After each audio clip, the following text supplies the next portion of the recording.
In the small African village of Aji, people followed old traditions and beliefs. One of these beliefs was that twins were a curse from the gods. If twins were born, they were seen as a bad omen, and the village elders would order that the babies be abandoned in the forest. Everyone was scared of what might happen if they kept twins in the village. One rainy night, a woman named Irenike was in labor. Her husband, Obe, waited outside their hut, worried but hopeful. He was a hard-working farmer, well respected in the village, and always followed the village traditions. After hours of painful labor, Mama Nike, the village midwife, delivered their baby. But to their surprise, there was not just one baby. Irenike had given birth to twins, a boy and a girl. Irenike and Mama Nike were shocked. They knew the danger these twins were going to face. Irenike's heart pounded with fear as she held her two babies. The village law was clear. Twins could not be allowed to live. Outside, the rain poured heavily, as if the skies knew the trouble that had come. "We cannot let the elders know," Mama Nike whispered, her voice shaky. "If they find out, they will take your children away." Irenike cried softly, holding her babies close. Obe, hearing the news, was stunned. He couldn't believe it. Twins? He knew what would happen if the village found out. But Mama Nike had a bright idea. "We will hide one of the babies," she said. "We'll pretend that there was only one child. We can hide the girl in a small hut I know of in the forest." Obe agreed, even though he was nervous. They trusted Mama Nike. That night, they swore to keep the secret and only told the village about their son. The girl was taken to the hut in the forest, and Mama Nike and Irenike took turns sneaking food and water to her. For several months, the secret was safe. The village went about its normal life, and no one suspected anything. But there was one man who was always watching closely: Elder Ogunde. He was the most powerful elder in the village. He strictly followed all the traditions and was known for punishing anyone who broke the village laws. Ogunde had noticed Mama Nike's strange behavior. He had seen her going into the forest late at night, and he grew suspicious. One night, he decided to follow her. Hiding in the shadows, he watched as she entered the hidden hut. When she left, he stormed in and found the baby girl. Elder Ogunde was furious. The next morning, he called a meeting in the village square. He held the baby girl in his arms and shouted for everyone to hear. "These people have hidden a twin. They have cursed us all by keeping these children alive." The villagers were shocked and scared. They didn't know what to think. Obe and Irenike was brought before the crowd, and they admitted what they had done. Irenike begged the village to let her children live, but many villagers believed that the gods would punish them if the twins stayed alive. Elder Ogunde demanded that both twins be taken into the forest and left there.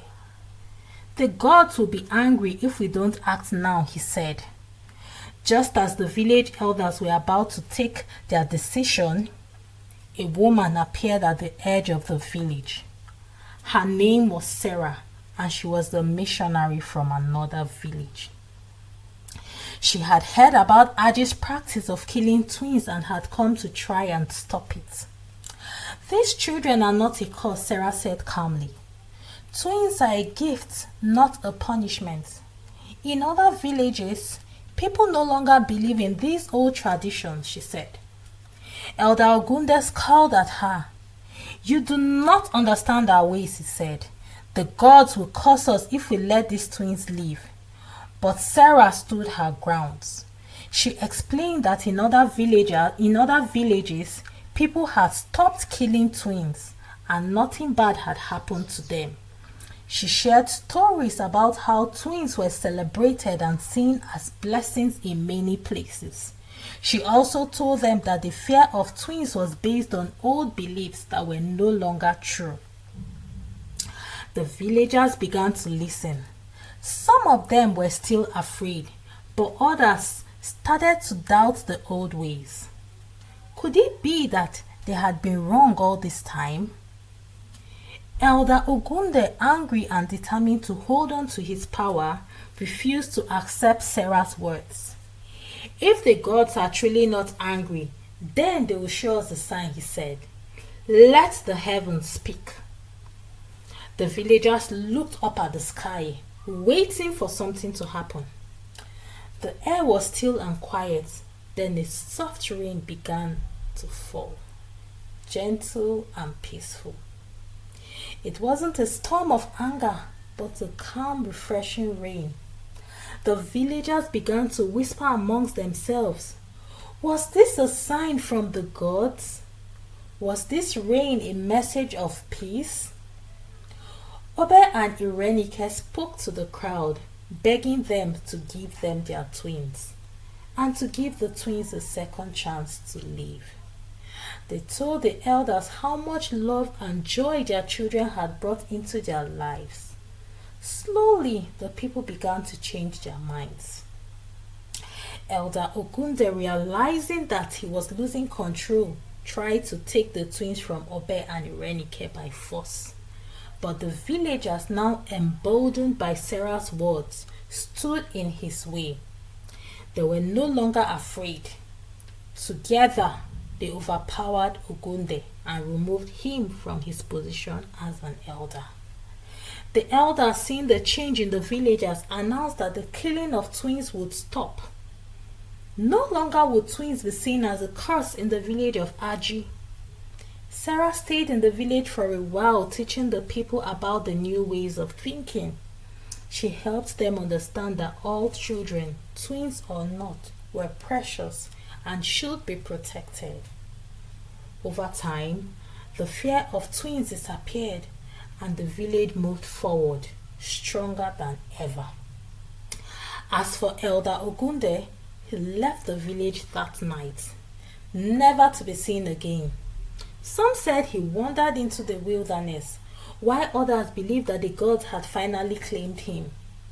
But in Aji, the sound of children's laughter filled the air once again. The village was peaceful, and the twins once hidden away grew up loved and cherished by all. The people of Aji learned that sometimes old ways must change to make room for a better future.